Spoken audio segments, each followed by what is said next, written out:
कहानी की शुरुआत में बताया जाता है कि एक एस्ट्रॉयड के पृथ्वी से टकराने के 5 साल बाद दुनिया की 75% जनसंख्या खत्म हो गई। एस्ट्रॉयड के टुकड़े अभी भी पर्यावरण में मौजूद थे, हवा दूषित हो गई और बची हुई रेडिएशन अभी तक असर दिखा रही थी। भूकंप और तूफान जैसी चीजें धरती पर आम हो गई। इंसानों के पास बंकर में रहने के अलावा कोई दूसरा रास्ता नहीं था। अब हम जॉन नाम के एक आदमी को देखते हैं जो ग्रीनलैंड के एक बंकर में अपने परिवार के साथ रहता है। वो एक इंजीनियर के तौर पर काम करता है, लेकिन साथ ही एक जासूस भी है, जिसका मतलब है कि उसे एक खास सूट पहनकर कभी कभी बंकर से बाहर जाकर दुनिया के हालात को जांचना पड़ता है। एक दिन उसे जमीन पर एक दरार खुली हुई दिखी और उसे एहसास हुआ कि ये दरारें धीरे धीरे बड़ी होती जा रही हैं। फिर जॉन बीच पर गया और वहाँ उसने कुछ लाइफ बोट्स और एक टूटी हुई शिप को देखा। सबसे पहले उसने हर लाइफ बोट को चेक किया, लेकिन उनमें से किसी में भी उसे कुछ काम का नहीं मिला। तो फिर वो शिप के अंदर घुस गया और वहाँ उसे कुछ काम की चीजें मिल गई, जिन्हें उसने अपने पास रख लिया। अंदर और आगे जाकर उसे बहुत सारी लाशें दिखी। चीजें ढूंढते हुए जॉन को एक नोटबुक भी मिली, जिसमें एक खूबसूरत फूल रखा हुआ था। जॉन ने उस नोटबुक को भी अपने पास रख लिया। उसी वक्त बंकर से उसे रेडियो पर एक चेतावनी मिली कि एक बहुत ही खतरनाक तूफान आ रहा है। जॉन ने पूरी ताकत से दौड़ना शुरू कर दिया, क्योंकि तूफान बहुत तेज रफ्तार से उसके पीछे आने लगा था। खुशकिस्मती से जॉन गेट के ऊपर से कूदकर सही टाइम पर बंकर के अंदर घुस गया और तूफान के अंदर आने से पहले ही उसने गेट को बंद कर दिया। खुद को बचाने के बाद जॉन सदमे में बैठ गया। वो सोचने लगा कि मौत के कितना करीब था। इसके बाद जॉन ने अपने थेरेपिस्ट से मिलने का फैसला किया और दुनिया की अजीब हालत के बारे में बातें करने लगा। थेरेपिस्ट ने कहा कि सबकी यही हालत है, लोग बस दिखा रहे हैं कि सब कुछ ठीक है। इसीलिए उसने जॉन से कहा कि चिंता क्यों कर रहे हो, तुम्हारे हाथ में कुछ है। अपने परिवार के साथ ज्यादा से ज्यादा समय बिताओ, खुलकर जियो। इसी बीच जॉन की पत्नी एलिसन दूसरे बंकर में बैठी लीडर्स के साथ मीटिंग कर रही थी, जहां सब लोग बातचीत कर रहे थे कि खाने पीने की चीजें खत्म होने लगी हैं। तभी एलिसन को एक मैसेज मिला जिसमें लिखा था कि जॉन सही सलामत वापस आ चुका है। उसी मीटिंग में डॉक्टर अमीना ने साइंटिस्टों से मिली जानकारी दी, जो उसे दूसरे बंकर्स से मिली थी। वो एस्ट्रॉयड से बने हुए खड्डों के बारे में थी। इन खड्डों का साइज और गहराई उन्हें तूफान से बचाएगी और मुमकिन है कि जहरीली हवा भी उनका कुछ खास नहीं बिगाड़ेगी। इसीलिए वो जगह रहने के लिए बढ़िया हो सकती है। लेकिन एडम ने याद दिलाया कि ये गड्ढे तो फ्रांस में हैं और पूरे यूरोप में लड़ाई चल रही है। तभी अचानक एक भूकंप आया और पूरा बंकर हिलने लगा। लेकिन सब लोग सिर्फ इंतजार कर रहे थे कि भूकंप कब रुकेगा और फिर अपने काम में लग गए, मानो ये बिल्कुल आम बात हो।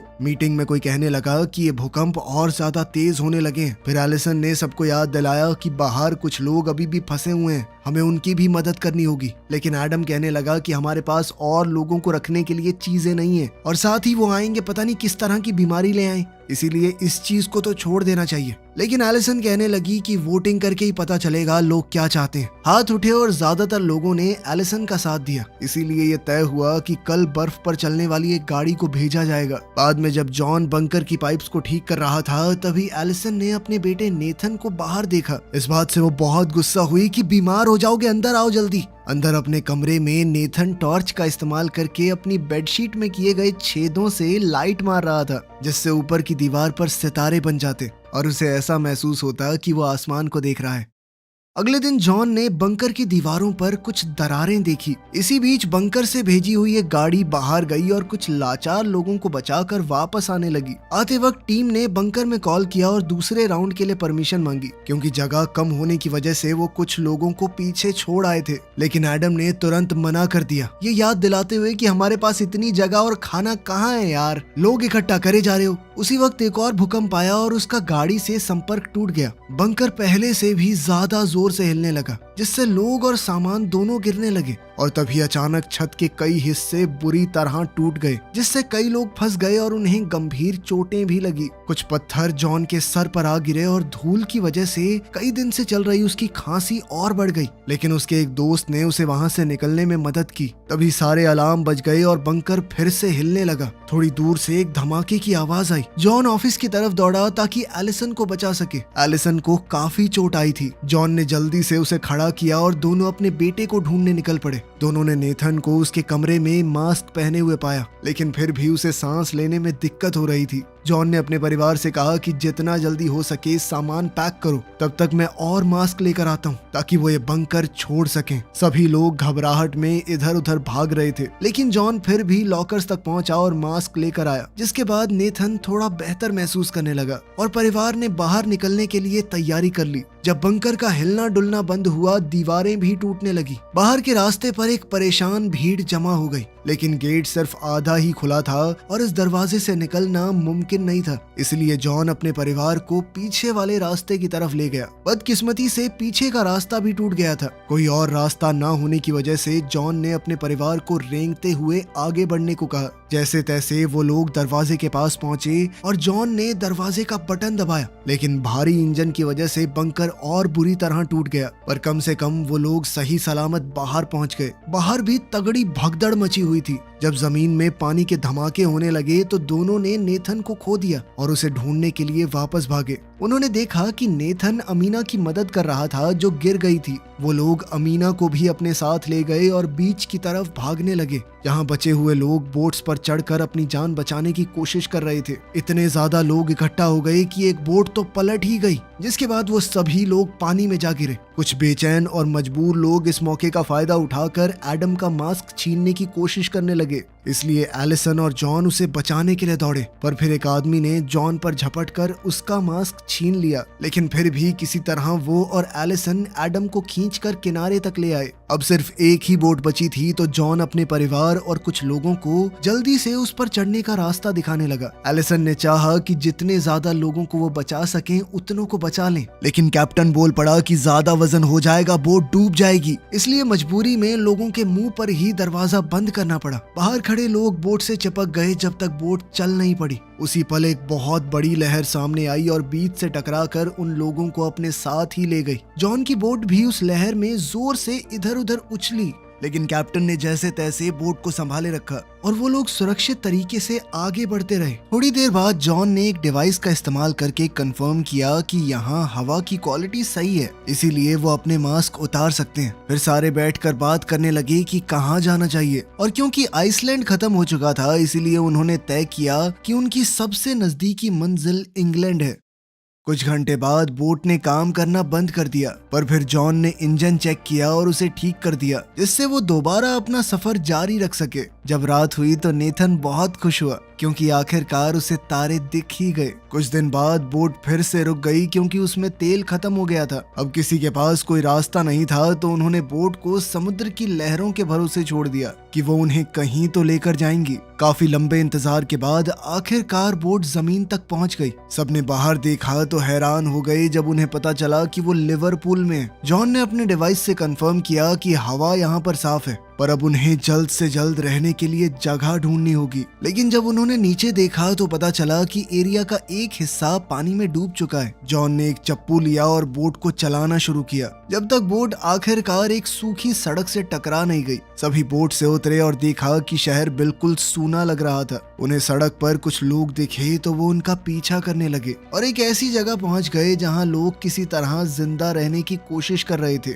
जॉन ने देखा कि उनमें से कई लोग बीमार लग रहे हैं, इसीलिए वो ज्यादा दिन तक जिंदा नहीं रह पाएंगे। जॉन के ग्रुप को चीखने की आवाजें सुनाई दी। आवाजों का पीछा करते हुए उन्होंने एक भीड़ को देखा। कई लोग एक बंकर के बाहर हल्ला मचा रहे थे, जबकि कुछ फौजी उस बंकर को गार्ड कर रहे थे। एडम गेट की तरफ दौड़ा और बताने लगा कि हम ग्रीनलैंड स्टेशन के सरकारी अफसर हैं, हमें अंदर जाने दो। इस पर फौजी ने कहा कि अपनी आईडी दिखाओ, लेकिन सिर्फ एलिसन के पास आईडी थी और उसे अपने परिवार को छोड़कर अंदर नहीं जाना था। एडम फौजियों से बहस करने लगा, जबकि भीड़ और ज्यादा गुस्से में आ गई। अचानक से एक फौजी ने एडम को गोली मार दी। जब भीड़ में खड़ा एक दूसरा इंसान जबरदस्ती अंदर घुसने की कोशिश करने लगा तो उसे भी गोली मार दी गई। सोल्जर्स ने गेट बंद कर दिया और अलार्म बजना शुरू हो गया। उसी वक्त आसमान में आता हुआ एक तूफान दिखाई दिया और भीड़ घबराकर भागने लगी। अमीना और जॉन के परिवार ने एक वैन को रोका और ड्राइवर से उन्हें लंदन ले जाने को कहा, लेकिन ड्राइवर पेमेंट मांगने लगा, जिसके लिए जॉन ने उसे अपनी घड़ी दे दी।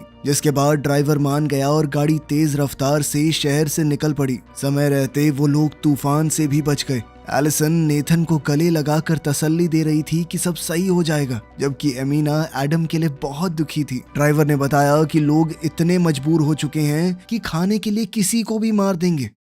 कुछ घंटे बाद वैन जंगल के बीच में थोड़ी देर के लिए रुक गई। तब जॉन ने ड्राइवर से पूछा कि तुम्हें फ्रांस की हालत के बारे में कुछ पता है? पर ड्राइवर कहने लगा कि वो इलाका बहुत ज्यादा खतरनाक है और मुझे तो एस्ट्रॉयड के खड्डे वाली वो बात झूठ सी लगती है कि वहाँ पर बहुत बढ़िया जमीन है, पानी है, सब कुछ है। अचानक उन्हें अजीब सी आवाज सुनाई दी तो उन्होंने देखा कि आसमान से अभी भी एस्ट्रॉयड के कई टुकड़े गिर रहे हैं। सभी लोगों ने तुरंत जल्दी से पेड़ों को पकड़ लिया ताकि वो हवा के साथ उड़ ना जाएं। लेकिन तभी वो ड्राइवर कहने लगा कि वो वैन ही मेरा सब कुछ है। वो अपनी वैन को बचाने के लिए दौड़ पड़ा, लेकिन इसी दौरान टुकड़े जमीन पर गिरने लगे और उनमें से एक ने ड्राइवर के साथ साथ वैन को भी तबाह कर दिया। जब ये टुकड़ों की बारिश खत्म हुई तो हमारे 4 बचे लोगों ने वैन से अपने बैग और काम की जो भी चीज मिल सकी निकाल ली और अब पैदल ही आगे का सफर जारी रखा। आखिरकार वो लंदन पहुंच गए और एक बहुत बड़ी बिल्डिंग का दरवाजा खटखटाने लगे। दरवाजा खुला पर अचानक से मैकेंजी नाम की औरत ने उन पर बंदूक तान दी,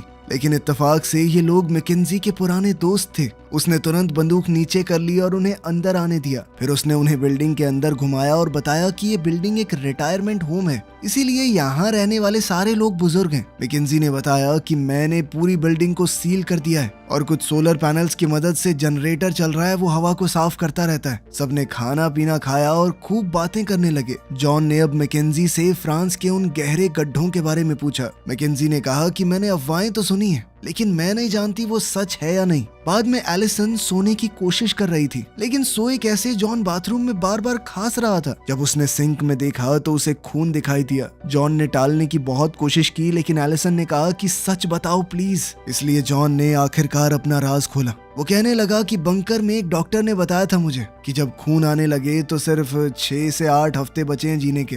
ये सुनकर एलिसन पूरी तरह टूट गई। वो कहने लगी कि हम लोग यहीं रुक जाते हैं 2 महीने, तुम अपने आखिरी दिन आराम से बिता लो। लेकिन जॉन ने कहा कि मैं यहाँ नहीं मरने वाला, मैं तुम्हें और हमारे बेटे को सही सलामत फ्रांस तक लेके जाऊंगा। वहीं तुम्हारे लिए एक नया घर ढूंढने के बाद शांति से मर पाऊंगा मैं। अगले दिन मैकेंजी ने उन्हें रिटायरमेंट होम में खड़ी एक पुरानी गाड़ी सौंप दी ताकि वो लोग सुरक्षित अपनी जगह तक पहुंच पाएं। उसने जॉन के हाथों में एक बंदूक भी थमा दी ताकि वो अपनी और अपने परिवार की सुरक्षा कर सके। मैकेंजी ने उन्हें आखिरी बार गले लगाया और फिर चारों वहां से रवाना हो गए। कुछ घंटे बाद जब वो शहर के किनारे से गुजर रहे थे तो जॉन ने देखा कि नेथन उदास लग रहा है और वो आपस में बातचीत करते हुए कोई गेम खेलने लगे। पर तभी अचानक एक गोली खिड़की को तोड़ते हुए सीधा अमीना को जा लगी, जिसकी मौके पर ही मौत हो गई। झाड़ियों में छुपे कुछ आदमी उन पर लगातार गोलियां चलाते रहे, लेकिन उन्होंने इंजन को निशाना नहीं बनाया क्योंकि उनका मकसद कार को चुराना था। जॉन ने तुरंत गाड़ी के पीछे पोजीशन ले ली और जवाब में गोलियां चलाना शुरू कर दिया। जैसे जैसे लुटेरे पास आते गए जॉन ने उन्हें एक एक करके मार गिराया।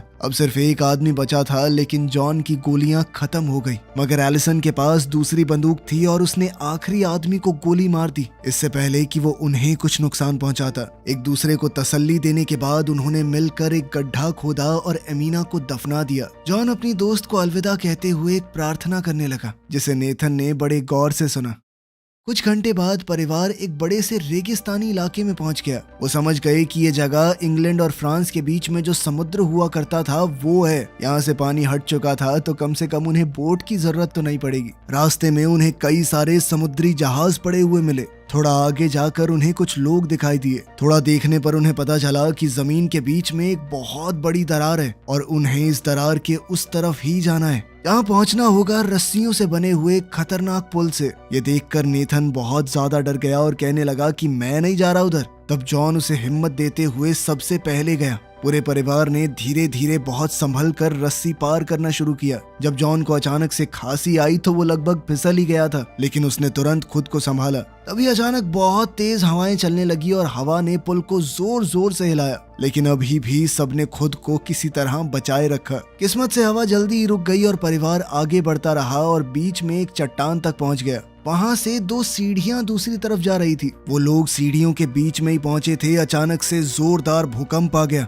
किस्मत से तीनों में से कोई नहीं गिरा। वो तीनों आगे बढ़ने लगे ही थे कि तभी अचानक से दूसरा भूकंप आया। इस बार दोनों तरफ की चट्टानें टूटने लगी जल्द ही रस्सियों से बना हुआ वो पुल भी टूट गया। कई सारे लोग खाई में नीचे गिर के मर गए। दूसरी सीढ़ी पर मौजूद एक आदमी ये देखकर डर गया और उसने जल्दी से दूसरी तरफ पहुंचने के लिए अपने आगे लगे हुए आदमी को धक्का देकर खाई में गिरा दिया, लेकिन फिर वो सीढ़ी पूरी फिसलने लगी। इसीलिए वो आदमी छलांग मार के नेथन के ऊपर कूद गया। इसी के साथ दूसरी सीढ़ी नीचे खाई में गिर गई। परिवार ने नेथन को पकड़ के रखा जबकि वो आदमी फिसल कर अपनी मौत की तरफ चला गया। नेथन को उसके माँ बाप ने वापस ऊपर चढ़ने में मदद की और फिर किसी तरह सीढ़ी को पार कर लिया। अब उनके पास पैदल चलने के अलावा कोई चारा तो था नहीं, लेकिन चाहे वो जितना भी चलते जाएं सिर्फ एक वीरान जमीन ही नजर आती थी। तभी अचानक से उन्हें गोली चलने की आवाज सुनाई दी और उन्होंने डेनिस नाम के एक आदमी को उन पर बंदूक ताने हुए देखा, लेकिन उसने बंदूक को नीचे कर लिया जब उसे एहसास हुआ कि ये लोग लुटेरे नहीं हैं। वो उन्हें सीधा अपने घर ले गया। कुछ ही देर में जॉन और उसका परिवार फ्रांस पहुंच गया। डेनिस फिलहाल एक पुरानी फैक्ट्री में रह रहा था जिसे वो एक गाड़ी के इंजन से पावर देता। डेनिस ने उन्हें अपनी बेटी कमील और पत्नी से मिलवाया। उसकी पत्नी पर रेडिएशन का बुरा असर हुआ था। वो व्हील चेयर पर थी और कुछ बोल भी नहीं पाती थी। डिनर के दौरान डेनिस को पता चला कि जॉन का परिवार एस्ट्रॉयड से बने हुए खड्डों तक पहुंचना चाहता है। उसने उन्हें चेतावनी दी कि वो इलाका बहुत ज्यादा खतरनाक होगा। हर तरफ से लोग खड्डे पर कब्जा करने के लिए एक दूसरे को मार रहे होंगे। वहीं कमील नेथन को अपने कमरे में ले गई और उसे अपनी सारी कूल चीजें दिखाने लगी। बदले में नेथन ने भी उसे अपनी छेद की हुई वो चादर दिखाई जिसके नीचे टॉर्च मार के आसमान में तारे दिखते हैं। अगली सुबह डेनिस ने जॉन को एक मैप दिया और उस पर सबसे कम खतरनाक रास्ते को दिखाने लगा। उसने आर्मी में अपने एक पुराने दोस्त का नाम भी बताया जो अब एक बड़ी पोस्ट पे है। साथ ही उसने जॉन को अपनी एक पुरानी फोटो भी दी अपने दोस्त के साथ, ताकि वो ये साबित कर सकें कि वो डेनिस को जानते हैं। हो सकता है उन्हें मदद मिल जाए। अचानक डेनिस ने रोते हुए जॉन से एक गुजारिश की, क्या तुम लोग कमील को भी अपने साथ ले जा सकते हो? वो खुद अपनी बेटी को उस खड्डे तक ले जाना चाहता है, लेकिन उसे यहीं रहकर अपनी पत्नी का ख्याल रखना होगा। जॉन थोड़ा हिचकिचाया लेकिन एलिसन तुरंत मान गई। इसके बाद कमील अपने माँ बाप को अलविदा कहते हुए जॉन के परिवार के साथ डेनिस की वैन में बैठकर निकल पड़ी। कुछ घंटे गाड़ी चलाने के बाद एलिसन ने नोटिस किया कि बच्चों का मूड खराब है, इसीलिए उन्होंने ब्रेक लेकर रुकने का फैसला किया। फिर जॉन ने बच्चों को एक गेम खिलाई जिससे मूड थोड़ा बेहतर हुआ। तभी अचानक उन्हें सड़क पर कुछ गाड़ियां दिखाई दी और कई फौजियों ने उन्हें घेर लिया। कमील ने अपने पिता के जनरल दोस्त का नाम लिया और फौजियों को मना लिया कि वो उन्हें एरिया क्रॉस करने में मदद करें। रात तक वो लोग एक लड़ाई के मैदान में पहुंच गए जहां आर्मी कुछ लोगों से लड़ रही थी। एक फौजी उन्हें पीछे से ले गया ताकि वो बिना किसी की नजर में आए जंगल से गुजर सकें। जब उनके पास एक धमाका हुआ तो उन्हें रुकना पड़ा, लेकिन जल्द ही उन्होंने दोबारा चलना शुरू किया और फिर कुछ तारों को पार करके और ज्यादा खतरनाक एरिया में पहुंच गए। अब उन्हें गोलियों और धमाकों से बचने के लिए जितनी तेज हो सके उतनी तेज दौड़ना पड़ा। हर तरफ लोग मर रहे थे और तभी परिवार ने एक आदमी को आग की लपेट में देखा। फिर उनके साथ वाले फौजी ने बंकर में कॉल करके बताया कि मेरे साथ सिविलियन है, और कुछ दूसरे फौजियों ने उन्हें आगे बढ़ते रहने को कहा। जितना हो सकता था वो उन्हें कवर देते रहे। वो सब आगे बढ़ते हुए जंग के लिए तैयार की गई एक सुरंग तक पहुंच गए जहां जॉन बुरी तरह खांसने लगा और लगभग गिर पड़ा। सुरंग के अंदर से गुजरते हुए उन्हें कई लाशें मिली। आखिर में वो एक सीढ़ी तक पहुंचे और उनके साथ आए हुए फौजी ने उन्हें जंगल में भेज दिया, ये कहकर कि बस सीधे चलते रहना जब तक कैंप न मिल जाए। सुबह होने पर वो आखिरकार मिलिट्री कैंप तक पहुंच ही गए। कमील ने कुछ पहाड़ों की तरफ इशारा किया जो पहले वहां नहीं थे और जॉन ने हिसाब लगाया कि वो अपनी मंजिल के बहुत करीब आ चुके हैं। जब उन्होंने डेनिस के दोस्त के बारे में एक फौजी से पूछा तो पता चला कि वो तो मर चुका है और अब ये वाले फौजी उनकी मदद करने में इंटरेस्टेड नहीं है। इसलिए जॉन ने उन्हें बताया कि मेरे पास कुछ ही दिन बचे हैं भाई, मैं बस अपने परिवार को बचाना चाहता हूँ। एक आदमी ने उन पर तरस खाया और उन्हें अपनी बस में जगह दे दी। जॉन का परिवार और कुछ और लोग बस में बैठ गए जो उन्हें उनकी मंजिल तक ले जाएगी, लेकिन रास्ते में ही एक धमाका होने की वजह से सफर रुक गया। अचानक बस को कुछ लुटेरों ने घेर लिया। इसके लिए एक फौजी बाहर निकलकर लड़ने लगा, लेकिन लुटेरों ने उसे तुरंत गोली मार दी। फिर एक बदमाश ने ड्राइवर को भी मार दिया और सभी को बस से उतरने पर मजबूर किया। जॉन ने अपने परिवार को तो बाहर भेज दिया लेकिन खुद पीछे ही रुक गया ताकि उस लुटेरे पर झपट सके। आवाज सुनते ही बाहर जब एक दूसरे लुटेरे ने अंदर जाने की कोशिश की तो पैसेंजर्स में से एक ने उसके सर पर पत्थर दे मारा। तभी बस के अंदर से 2 गोलियां चलने की आवाज आई। जॉन अपने हाथ में बंदूक लिए बाहर निकला और सब लोग खुश हो गए, लेकिन जॉन को भी गोली लग चुकी थी। सब लोग बस में बैठ गए। नेथन ने जॉन के जख्म पर दबाव बनाए रखा जबकि एलिसन ने बस चलाई। कुछ ही देर में वो एक नए बने हुए पहाड़ की चोटी तक पहुंच गए और परिवार जॉन को संभालते हुए तब तक चलता रहा जब तक उन्हें अपनी मंजिल नहीं दिख गई। सभी अफवाहें सच निकली। एस्ट्रॉयड से बना हुआ एक खड्डा एक बेहद खूबसूरत जगह थी जहां उपजाऊ जमीन थी, कोई प्रदूषण नहीं था। एक नई जिंदगी शुरू करने के लिए ये बेहतरीन जगह है। उसी पल जॉन गिर पड़ा और उसके परिवार ने हर तरफ से उसे घेर लिया, उसकी मौत से पहले एक आखिरी बार अलविदा कहने के लिए। जॉन की मौत पर सब लोग फूट फूट कर रोने लगे और आखिरकार नेथन ने अपने पिता के लिए वही प्रार्थना कही जो उसने पहले सुनी थी। वीडियो पसंद आई तो लाइक कर देना, चैनल को सब्सक्राइब कर लेना। मिलते हैं अगली वीडियो में।